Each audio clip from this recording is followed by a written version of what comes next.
Hello दोस्तों, कैसे हैं आप। उम्मीद करती हूँ आप सभी बहुत अच्छे होंगे। चलिए जानते हैं अपनी कहानी के बारे में। ये क्या कर रही है।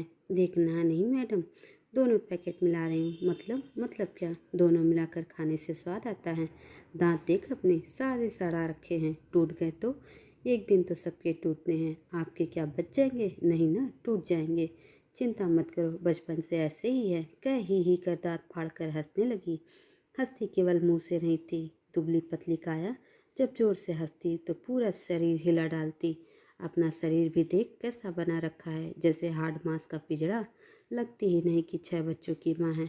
पतला है, अब आप लोगों की तरह आराम कहाँ। यह काया ही तो है जिसकी वजह से इतने काम फुर्तीली से कर लेती हूँ। आप भी तो एक दिन अपनी सासू माँ से कह रही थी, काम वाली ऐसी ही होनी चाहिए, फुर्तीली बहुत है। और फिर ताली बजाकर वही अट्ठास उसका रोज का काम था। शर्म नहीं आती मेरे सामने गुटखा खाते? या दूसरे पैकेट में क्या जर्दा मिलाती है? तुझे पता है इसकी महक कितनी तेज है। मन तो किया कह दूँ बदबू आती है, लेकिन यह सोच कर चुप रह गई कि इसे बुरा लगेगा। फिर दूसरे ही क्षण बात को जारी रखते हुए उसे समझाया, पता है तेरे आने का पता सीढ़ियों से ही चल जाता है। पूरे घर में एक ही महक, या सच कहूँ तो इतनी तीखी महक की उल्टी का जी होने लगता है। बात खत्म भी नहीं हुई थी कि जोर जोर से हंसने लगी। बचपन याद आया, जब कभी माँ कहा करती थी, जोर से रोगी या हंसोगी तो मुंह खोलने पर जो कौवा दिखाई देता है वह उड़ जाएगा। मन किया इसे समझाऊं, इतना मुंह मत फाड़, लेकिन दूसरे ही पल गुटके के कारण काली अध टूटी दंतावली दिखाई दी। दंतावली कहना उन दांतों के साथ नाइंसाफी होगी। वह तो बची ही कहाँ थी। जर्दे की परत अध टूटे दांतों पर चढ़ चुकी थी। हंसने से उसका मुंह ही नहीं, पूरी काया हिल रही थी। सच कहूँ तो एक पल को पूरा शरीर ही मस्ती में झूम रहा था। क्या पागल की तरह हंस रही है? तुझे पता है कितनी गलत चीज़ है ये। देख, सारे दांतों का रंग काला पड़ गया है, टूट गए हैं। उम्र से पहले ही बुढ़िया हो जाएगी। कभी पैकेट देखा है? क्या लिखा रहता है उस पर? सावधानी लिखी रहती है, कैंसर हो जाएगा तो क्या करेगी पता है मेरे को।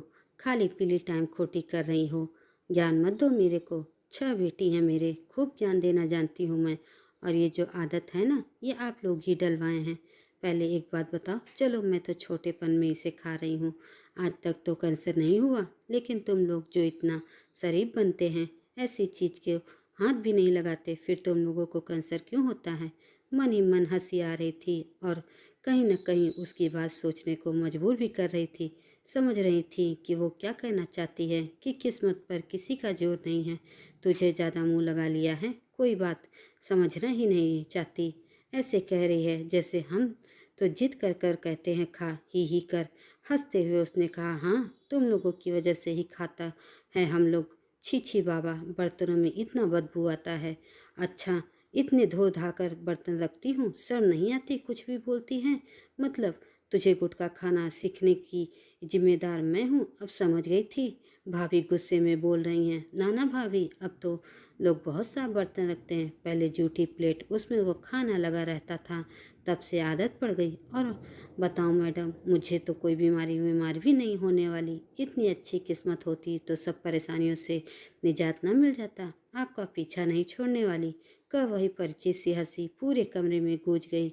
अब की बार हंसने वाली वो अकेली नहीं थी, उसे देख मेरी भी हंसी फूट पड़ी। पगली जैसी भी थी, उसके 1.5 घंटा काम करने से एक रौनक सी आ जाती थी घर में। प्यार से भाभी भाभी कह तमाम बातें बना जाती। जब कुछ कहना हो या नाराजगी जतानी हो तो संबोधन बदल जाता था, तब मैं भाभी से मैडम बन जाती। बंगाली थी इसलिए कभी कभार हर शब्द अलग ही बोलती थी। मेरे हर प्रश्न का जवाब उसके पास होता था। उसकी एक बिटिया पढ़ रही थी, उसकी माँ को अगर कोई कुछ कहे और माँ गर्दन झुकाकर सुन ले तो उसके आत्मसम्मान को ठेस पहुँचती है। इसलिए हंसी मजाक कर दोनों को खुश रखना काम वाली की एक कला है। रोजमर्रा की तरह आज भी काम कर कर चली गई, तमाम गहरी बातों में मुझे उलझाकर। यही कि दिल और दिमाग हर एक के पास होता है। जैसा सम्मान और व्यवहार हम अपने लिए चाहते हैं, हमें दूसरों को भी देना होगा, बिना किसी भेदभाव के। दोस्तों, यह कहानी आपको कैसी लगी कमेंट करके ज़रूर बताएं। और ऐसी ही अन्य कहानियों के लिए मेरे चैनल को सब्सक्राइब जरूर करें। धन्यवाद।